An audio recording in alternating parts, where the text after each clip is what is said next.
give you some idea of what it's going to be, and ask for your help with it. The first thing I want to do is to point out that we actually have a heritage in Madison that we're not celebrating the way we should. In fact, we don't even know about it. I taught a course with a number of other retired professors from the College of Agriculture last year and the year before. A course aimed at familiarizing students, undergraduates, with their own school's history. And it turned out that the students in this course, usually juniors or seniors in college who've been around for a while, couldn't tell me who Babcock was. What did Babcock do? Why is there a Howard Temin pathway? What about Russell Laboratories? It turns out that the undergraduates were unfamiliar with their own history. And then I realized eventually that they're not the only ones unfamiliar with their own history, that we don't, as a rule, celebrate the scientists who do science. We celebrate the things that they discover. And the science sort of rolls over the person. And I think that's a real loss. I think that for students and for all of us not to know the people who were involved in these major contributions is to rob the subject of the flesh and blood that goes on the bare bones of the words, the facts. And so I have for years wanted to have in Madison some kind of a place where we could go to celebrate these wonderful things that have come from Madison. I'd like to start with the pop quiz here, see if I'm right about or generally not being familiar with our own history. So let me ask if anybody knows who the local boy was who grew up and went on and won 2 Nobel Prizes. Hometown boy, one of only, I think, 3 people who have won the Nobel Prize twice. Famous guy. You use his product every single day of your life. You're not allowed. No pros are involved. Yes, he's right. It's John Bardeen, who grew up in Madison. His father was a dean of the medical school. He got his degree here, went to Princeton to work with Van Vleck, who also is the same Van Vleck that has a name on the building here, Nobel laureate. He worked in the Bell Laboratories where he invented or co-invented the transistor. This was about the time I was, this was about the time I was graduating from high school, so 1960 or thereabouts. Won the, actually earlier, 1956. Won the National Medal of Science, the second Nobel Prize for a completely different discovery in superconductivity, and the Medal of Freedom from the President. John Bardeen is buried in Madison. And I've never met anybody who wasn't a physicist who knew that about him. There's a Wisconsin physician who's world famous, generally celebrated as the person who began the science of human physiology by doing studies of a patient of his that had had his stomach shot open. Anybody know who this is? The hint is Prairie du Chien. Well, this was the physician Beaumont, who was in this picture with his patient, San Martin, and his wife and child. Beaumont was an army physician who, in Mackinac Island, treated a fur trader who'd been shot in the side. And he managed to bring him back to life and patch him up, but he couldn't close the hole. And so this fellow was healthy in every respect except that there was a hole in his side, and it was a fistula. That is, it actually went all the way through the flesh and into the stomach. So Beaumont said, this is a golden opportunity here for an experimental scientist. I can put things into his stomach and take them out and see what happened. And so he did. And for years he did this. He wrote several books about his experiments. He's always cited as the father of digestive physiology. And the way he got to Prairie du Chien is that in the Army he was transferred from his original position in the north to Prairie du Chien to solve the problem of malaria, which was a surprise to me too. I didn't know people got malaria around here, but they did, and he was there. And for several years he paid this fellow, this fur trader, to just be an experimental subject, and made very important observations with him. This is San Martin's fistula from Beaumont's notes.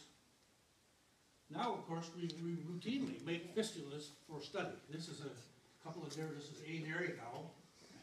It has a sort of a rubber grommet that connects the outside with the inside of his stomach, his root. And these are 4 kids who are, well, 3 who are enjoying the experience.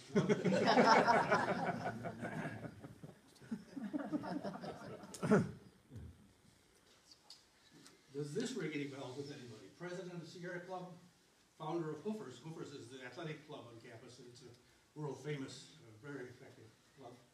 He owned a home in University Heights, which is still there and was a remarkable structure. And he has his name on a medical building here. That would be Harold Bradley, who was the first dean of the medical school. He also, incidentally, studied human digestion. That was his major contribution.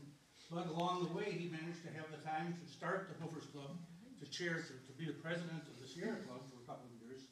And when Michael John brought the experimental college to Wisconsin, sometime between about 1938 and 42 or 3, a very interesting but ultimately failed experiment, Bradley was a big part of that operation. Here's his house. You may know it as the fraternity house. It's up in University Heights. A house that actually burned down some years ago and was rebuilt from scratch to replace the building exactly as it stood. Sullivan was the architect, and I think it was the terms of the deal were that the house, if it were going to be changed, had to be restored to its exact original design. Does this suggest anybody? I wish I'd known him. Well, you know this person. It's Harry Steenbach. Steenbach was a young graduate student here in the early part of the 20th century. He worked with Professor E.B. Hart, and they did an experiment that was world famous, which led eventually to the discovery of vitamins in Madison. One of those vitamins, D, became Steenbach's obsession for the rest of his life. And he followed up the observation that children with rickets, a very serious disease in which the bones are malformed, could be cured by having them sit for a few minutes a day in the sun with their clothes on. It turns out that ultraviolet light from the sun shines on a compound in our skin to create a critical product from vitamin D, which is essential for us to take up calcium and phosphate and make bones and teeth. So Harry Steenbach was looking into this, and one of the observations that he made with this very simple kind of apparatus, that's a UV lamp, very sophisticated electrical circuit here. But he found that not only did it cure rickets when he irradiated the mice, but even when he irradiated their food, it cured rickets. And thus he discovered a way that you could enrich food for vitamin D and solve the problem of rickets. When he discovered this, the Quaker Oats company came after him in a heartbeat and wanted to buy the rights to use this process. He didn't do so, didn't allow it to do so, but instead he got a group of, I think, 7 or 8 Wisconsin alumni, each of whom kicked in $100, a lot of money then, this is 1924. They got a lawyer to write up the foundation's founding document, and they started the Wisconsin Alumni Research Foundation, WARF. The process was discovered in 24. WARF was started in 25. WARF now, if a scientist in Madison discovers something that might be patentable, he or she takes it to WARF. They do all the hard work. They know how to get patents and so on. Many of the patents never amount to anything, but the ones that do have the possibility of being licensed, and the money that comes from the license is split between WARF, the major holder, the Department of Origin, and the investigator. So the investigator gets enough out of it to make it worthwhile, but the college, the university, WARF, gets a ton of money out of it. And over the years, a number of discoveries have been very lucrative, and the result is that we have a bank balance now that is something over $2 billion. And the reason that that's important to us at the university is that this money has to, by law, be spent on only one thing, and that is university research here. So it's a great, an enormous source of support. Buildings, professors, graduate students, yes. Does Walker know about that down there? Everybody I go to the university is scared silly when you can find out about their little stash. And I'm not kidding, people are worried about this, and there are little stashes.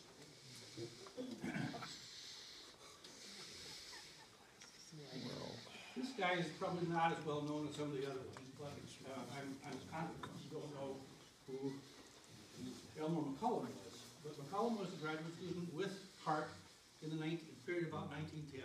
He is generally credited with the discovery of the first vitamin A, in 1913.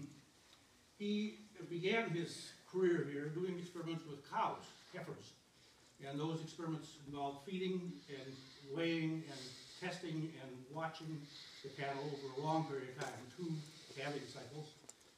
And they fed them different diets. They asked if all the diets were equally good, and it turned out they were not. A corn diet, for example, was much better than a wheat diet, even though they provided exactly the same amount of carbohydrate, fat, and protein. So clearly there was something in corn that wasn't in wheat. That something turned out to be the vitamins, and this discovery opened up the way to study these vitamins, but it was so slow to do it with cattle, and so expensive of space and feed and so on, that McCollum introduced the laboratory rat. He went to Chicago and bought 2 pairs of mating docile white rats that were, they had a little nicer personalities than the one in the barn. And these became the parents and the grandparents of all the white rats used all over the place. I've often mentioned to people that we have a high red district in Madison, Harlan Heights. That name derives from the Harlan rat farm. For a while, Madison had the 2 largest rat farms in the world. Anybody recognize who this might be? Could you just back up? It Yes. said he left university angry. Oh yes, he left the university. He and Steenbach couldn't be in the same town together. They worked on things that were too close apparently, and they both had sticky personalities. So McCollum left and went to Johns Hopkins, where he founded a huge and important center for nutrition. But the last thing he did before he left Madison was to turn loose all the rats that Steenbach had.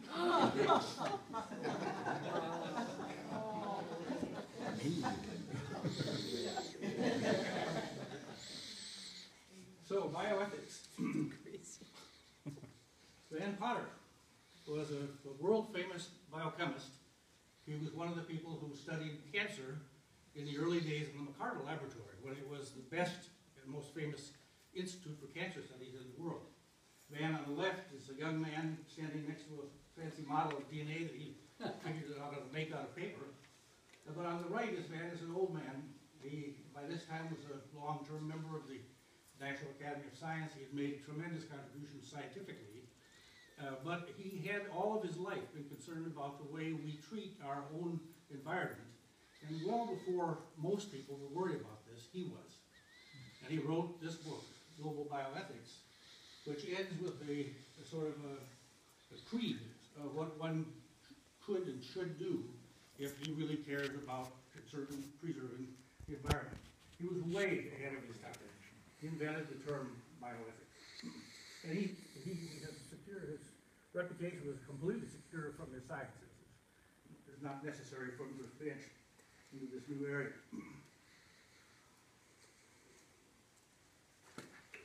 We talked a minute ago about artificial insemination. Turns out that all started here.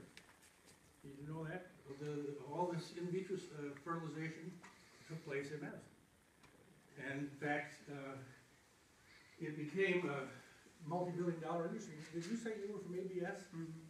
So you know about this. Well, Dr. Walton was great to know.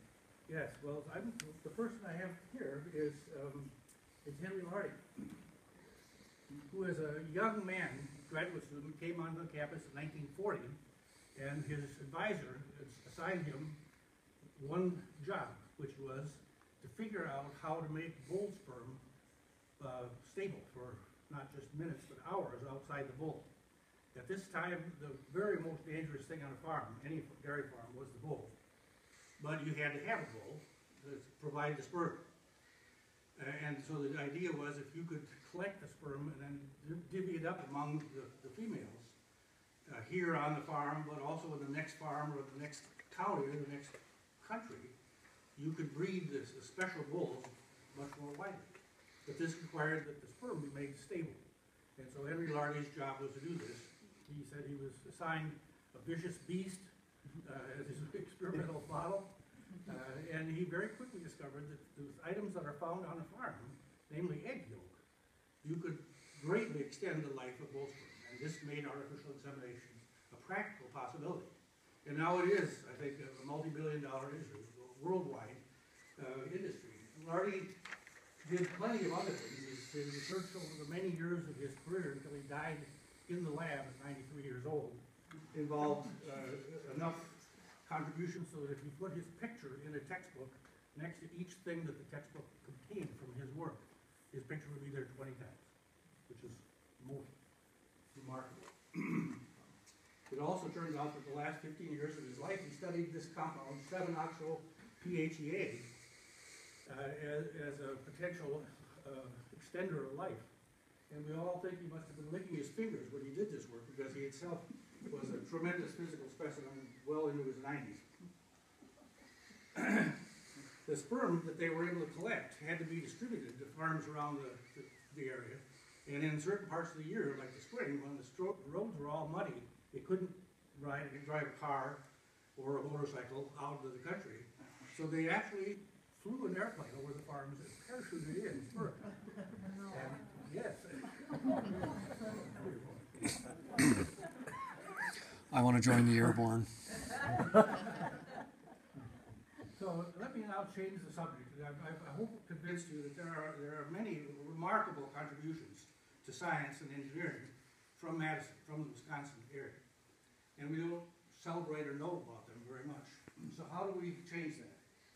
Well, 15 years ago at least, Tom came to me and told me of his dream, Tom Zinnen, of his dream of having a science center in Madison where you could actually go and see about these, hear these stories and see the things that had been done here.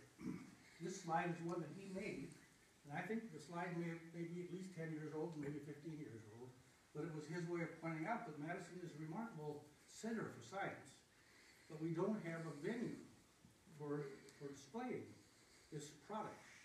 We do have a venue for all kinds of art and for drama and for athletics, but we don't have a venue where one can go and see science. Now you might say we're standing in one now, but this is a most unusual case of a place that has space because it's way off campus. The campus itself, there simply wasn't any space. Tom tried for years, and he and I joined in that effort for years. And the net effect of those years of exertion was that the WID building, wonderful building, Wisconsin Institute for Discoveries, was built with the first floor as a town center. And it was to be a place where people could convene and learn about science, but it's not a museum. And in fact, it doesn't do most of the things that we hope to accomplish with a museum. It does bring kids in for hands-on experience, and that's wonderful. But it's not a collection of artifacts, it's not a collection of documents, it doesn't present the history. Tom assembled and put on his website a couple of years ago a list of all the museums on campus, and it's a long list. You may not be able to read it, but Allen Centennial Garden, Biotrek Outreach Program, Botanical Garden, Ebling Library, Forest Products Laboratory. These are all places where one can go and see what has been done in Wisconsin, but there are several problems. One is that you don't know where they are. You've probably never heard of some of these. Two is if you did know where they were, you couldn't park there. And three, if you somehow managed to find a parking place, there wouldn't be anybody there to show you anything because these places are not manned except the Geology Museum and this one. For the most part, they're closed evenings and weekends. So we have a wonderful collection of product to show, and we don't have the venues really to show it. This became, I mean, Tom convinced me of this years ago, but it became even more clear to me a couple of years ago when we had a chance to bring to Madison a wonderful exhibit that was produced at the Boston Museum of Science called Beyond the X-ray. Very expensive, big production that showed how CAT scanning, PET scanning, and fMRI, all the ways of looking at soft tissues in humans had been developed to the point of being very useful diagnostically and otherwise. And we could have had this display here. They finished with it in Boston. It was out to circulate. But you had to have space that was big enough, high enough, big enough, electrified enough. And it had to be space that was available for 3 months, because that was the deal. We learned that there were lots of other visiting exhibits like this, but generally you rent them for 3 months. So you need a place. We looked everywhere and I couldn't find a place. And that finally convinced me that we needed to go off campus. About the same time, Olga Trubetskoy, who has become a central figure in this effort to get a museum, came to me with the suggestion that the money and the space was not at the university, it was off the university in the biotechnology sector and in the community. And we then began looking into the possibility of a museum in the community. And we've made some progress, and that's why I'm here today to report on it. We have paid the first month's rent on the 6th floor of the MATC building, which is just a few steps off the square near the Capitol, a few steps away from the Children's Museum, the History Museum, and the Veterans Museum. So in a place where tourists come, and a place where you can find immediately across the street from it is a parking ramp, and that should, I think, solve some of the problems. The group that the founding fathers here included Olga Trubetskoy, a biochemist interested in pharmacy, Terry Citizen, who is a biotechnology entrepreneur who has started several successful spin-off companies in Madison and brought them to their fruition. And Curdy Brand is a lawyer who has a background in science and who's trying to protect us from our own legal ignorance. The board, which is incomplete now, includes John Wiley, the ex-chancellor, Kate Vanderbilt, the dean of the College of Agriculture and Life Sciences, and Rock Mackey, who's a retired member of the biomedical engineering place. This 6th floor we found to be suitable in several ways. This floor diagram makes some of those points possible. There are 8 large rooms, each with about 800 square feet. And it's completely open space, so you don't have to knock anything down or screw anything, unscrew anything to make the space useful. On the 6th floor, you have a very nice view of the lake in one direction of Mendota, nice view downtown the other way. The rooms are connected in such a way that one can imagine a flow pattern that took one through the museum without having to go back out the same door you came in. So we think that the space is adequate, and we think that the location is going to be nice, partly because of its location near the square, and an unanticipated bonus turns out to be that MATC has programs in biotechnology, electron microscopy, industrial design and construction, 4 or 5 other areas. One is animation, the use of a computer to animate a process. All of those are skills we're going to need in building a museum.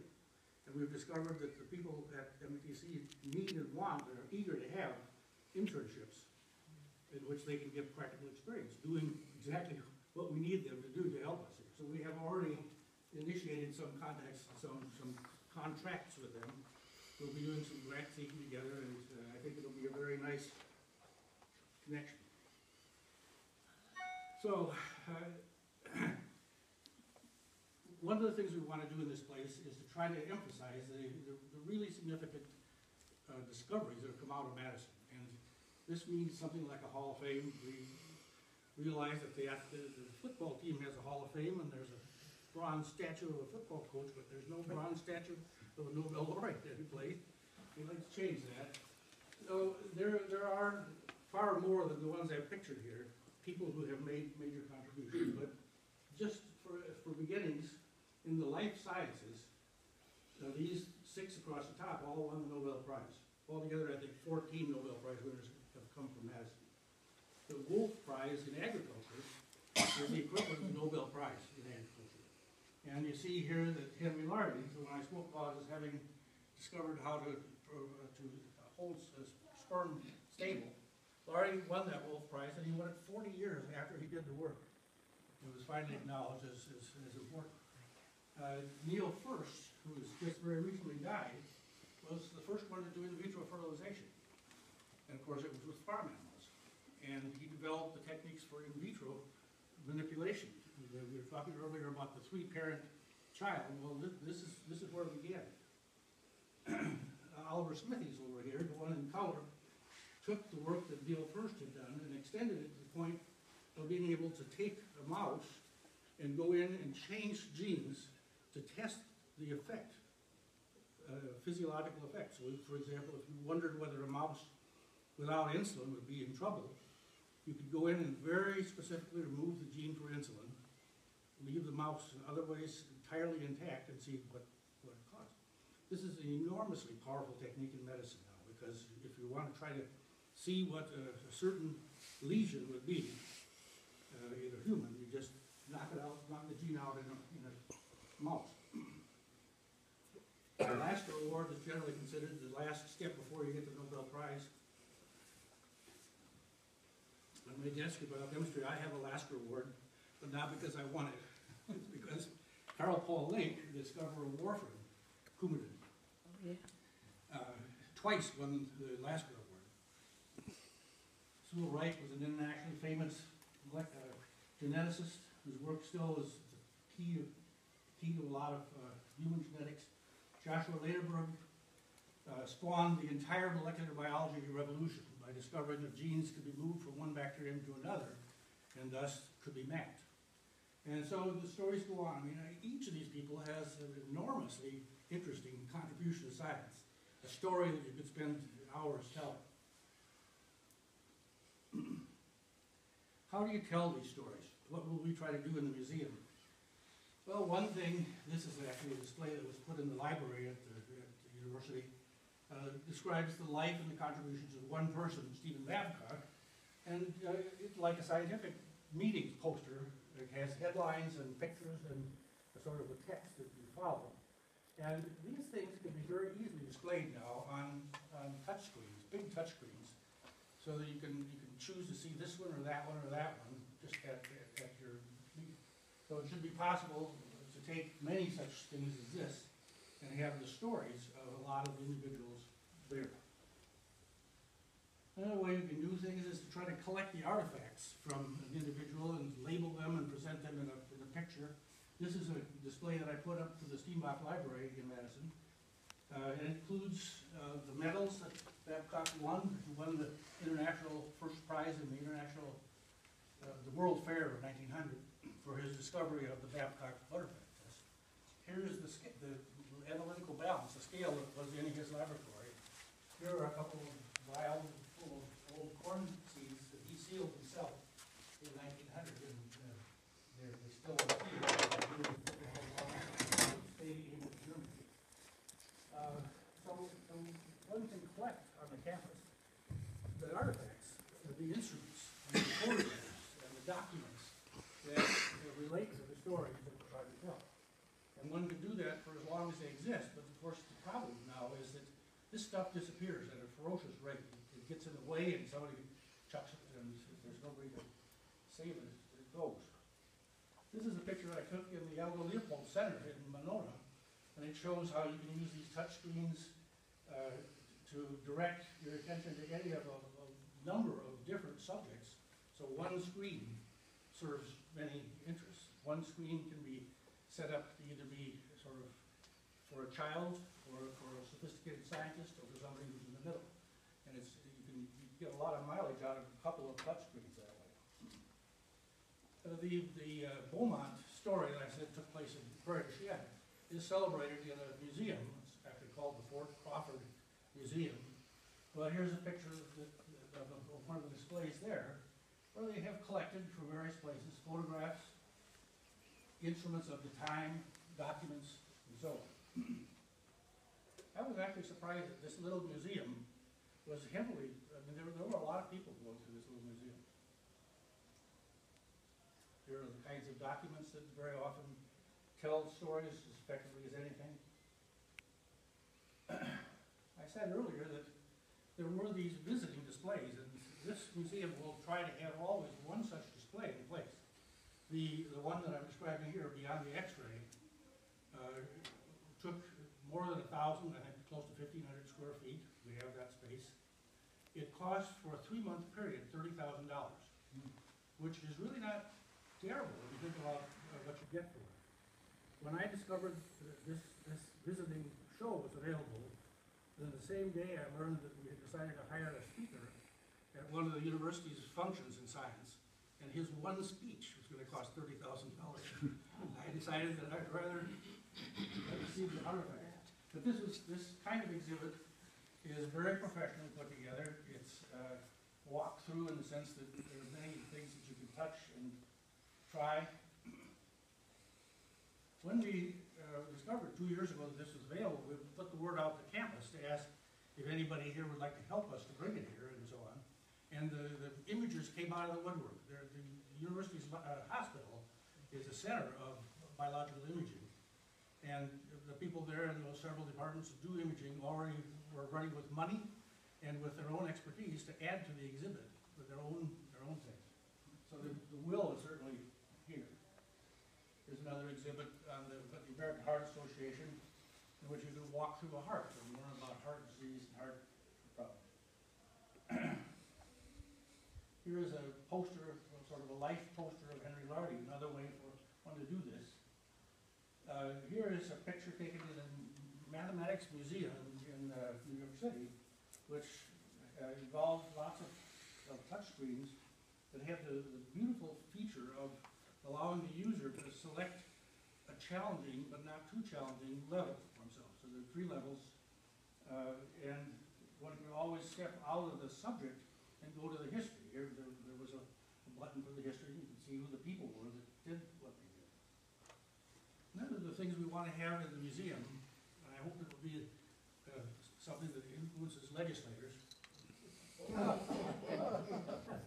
there is such a thing.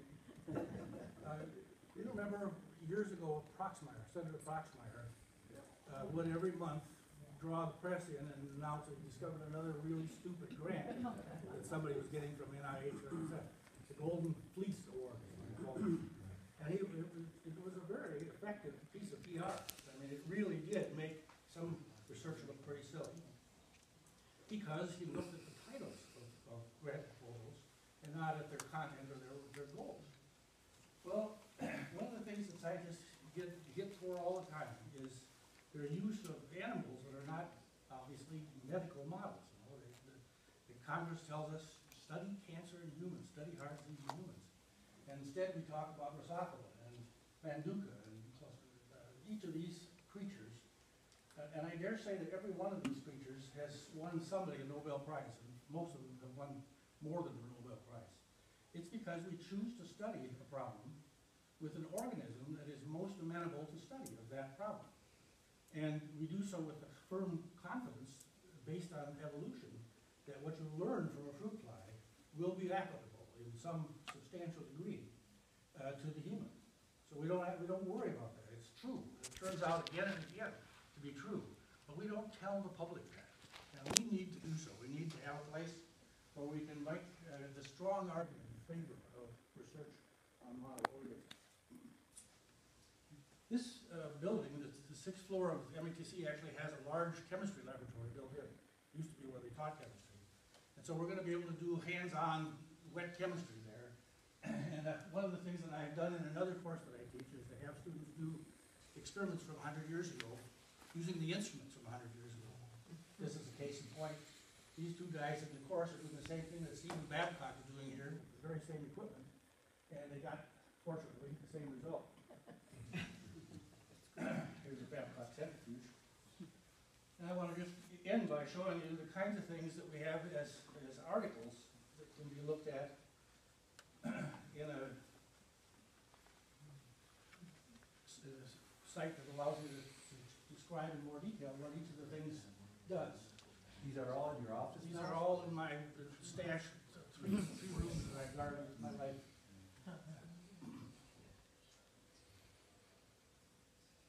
If you haven't actually had to struggle with the problem that these things solve, they don't mean as much. This is a Truog test for soil acidity. I bought it, a kit for it, on eBay for $100. It came and it was packed in a newspaper from 1901 in Norwegian. I took it apart, used the kit to determine soil acidity, and it worked like a charm. ahead of me here. Watch. This old calculator was actually used when I take the medicine. Quite crazy. So this, anybody who looks at this picture, of course, wonders what the money situation is. And it's this, we have $250,000 spread over 5 years as a kind of a starter. Rob Mackey, who is, I said, on the board of this organization, is a successful entrepreneur. Tomotherapy is his company. And he put up a $50,000 match, but only to be matched with money from retired professionals. We hope we can involve some that way. But we are still far from having the kind of strong financial support we need, and we're out now needing workers for that. But there is another kind of donation that I thought I would bring to you doubtless know it anyway, but I'm going to bring it to your attention. In developing a thing like this museum, we need the community's help in finding things. There is stuff scattered all over this town, in attics and basements, and in file cabinets, and some of that could actually make a very interesting story if we knew it existed. I know, for example, that they're the grandchildren of some of these scientists that I showed you who still live in Madison. And I'll bet someplace in their attic there's something that they don't know what to do with. So I would ask you to sort of spread the word that we're on the lookout for such things. Documents and letters often are very revealing, and it's nice to see in the longhand of somebody who was there 100 years ago a piece of history. Photos, we have on the campus a huge collection of unidentified photos, but photos that have identities and where we can actually know who the picture is of will be very helpful in this. And then, as we develop the museum physically, we need help of all kinds. Ones that none of us professionals at developing exhibits, and that's a real science. I mean, it's not a trivial thing. So we need help with that. We will certainly need help from docents who learn about the museum and teach about it. And our museum efforts are dovetailing with an effort of the College of Ag and Life Sciences to dig into the history of the college, the archives, and to recover possible stuff that is there but essentially hidden. In the course that I taught 2 years ago, one young woman dug into the archives to write a paper about Babcock. And she found deep in the bowels of the Steenbach Library, out there in the dark corner, a cardboard box that had all the medals that Babcock had won, including his big International World's Fair Grand Prize medal stuck in the basement. When we started to ask around about medals, we learned that Josh Lederberg, who had been in the genetics department until 1959, world famous scientist, Nobel Prize winner, had won the Nobel Prize just about the same time he announced his departure to Stanford. And as a way of apologizing to the university, he gave them his Nobel Prize medal. And they lost it. So we need to recover these historical artifacts and documents while they still exist. And that's what we want to head into now the next year or two. We are aiming to have the museum open up at the end of October of this year, at least. Yeah, it's ambitious. But one nice thing about a space like this is you don't have to have all the rooms ready. You can open as many as you can do. I'd be very happy to entertain questions.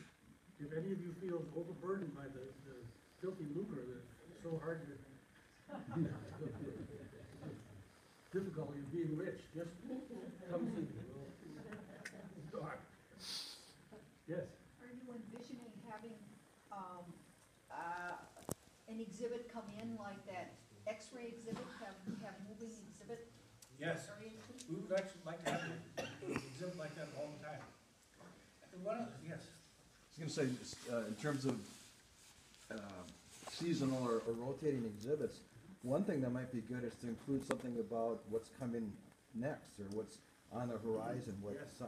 particularly grad students and others are working on that may take Yes. us off in a completely new direction. So you're absolutely right that the idea here is the past, the present, and the future. And very often, if you look at the past and the current state of affairs, you can extrapolate into the future reasonably, and that's exciting. The one big difference between this idea and the one that Tom pursued for so long on the campus was that this encompasses the work of the Madison biotechnology community as well as the campus. And you know, a lot of their work is the production of a useful product already. So that'll be an interesting part of the displays here. I also should mention one more thing, and that is that long list of museums on campus that I showed you the people on that list suffer from their location and their inaccessibility in off hours. But what we can do in a museum like this is to advertise for them. Have a taste from this museum or taste from that, saying if you really want to do this, here's how you can find them, here are their hours, so on. So I anticipate a real collaboration between this community museum and the campus place. Yes? Where do you find that list of all the campus That's museums? on Tom's website, which Science.wis.edu. I don't think it's the first click after you get there. No, you go under venues. Okay, it's what? Under what? Under venues. Venues. And the term we use for this comes from Ken Smith, and we call them boutique science venues. Just like a boutique shop, they're small, they're very focused on what they do. They're open odd hours, often by appointment only.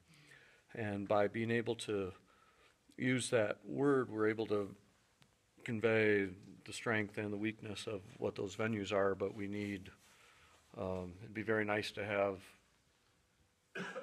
a large museum commensurate with the caliber of the people and the discoveries here. Some of the small museums, at least one has already offered to pool assets. Kevin House area on campus has this collection of microscopes, which is wonderful, but almost impossible to find. And he said that he'd be glad to have them. I hope we can do that elsewhere too. Yeah.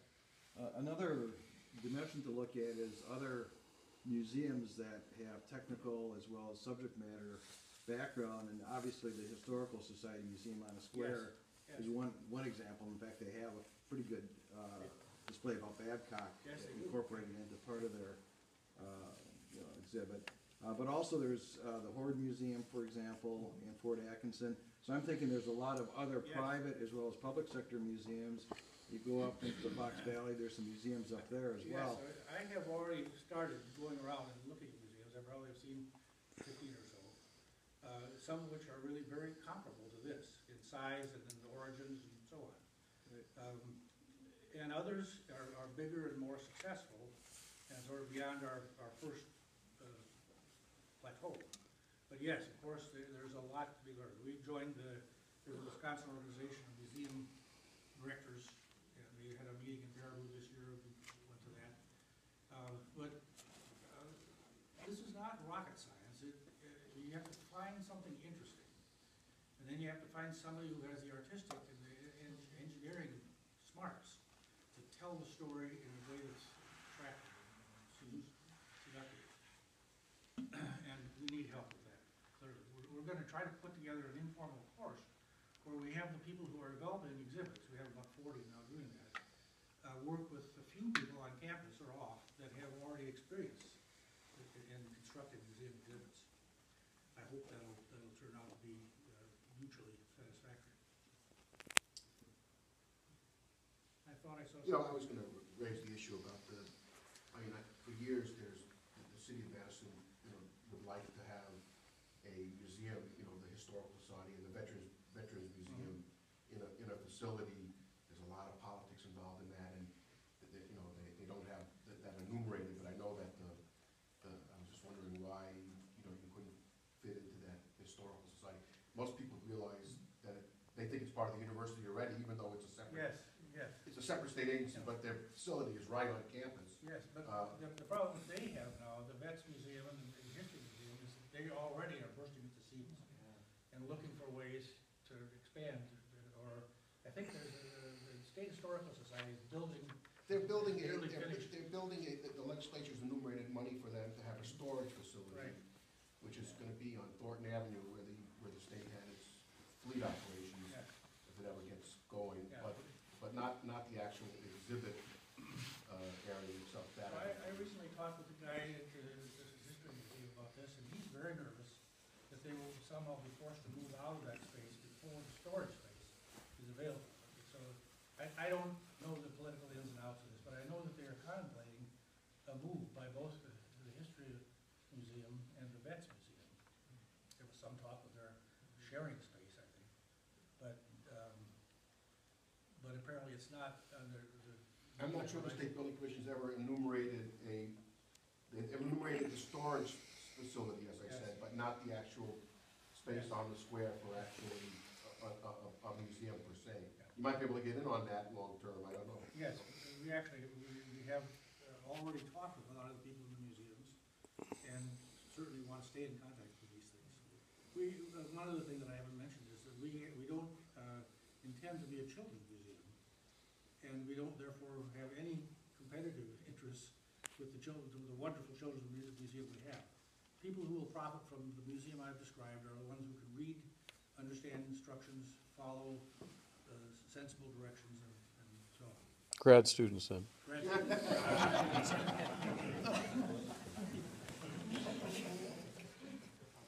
Any other questions of Dave? Oh, thank you, Dave.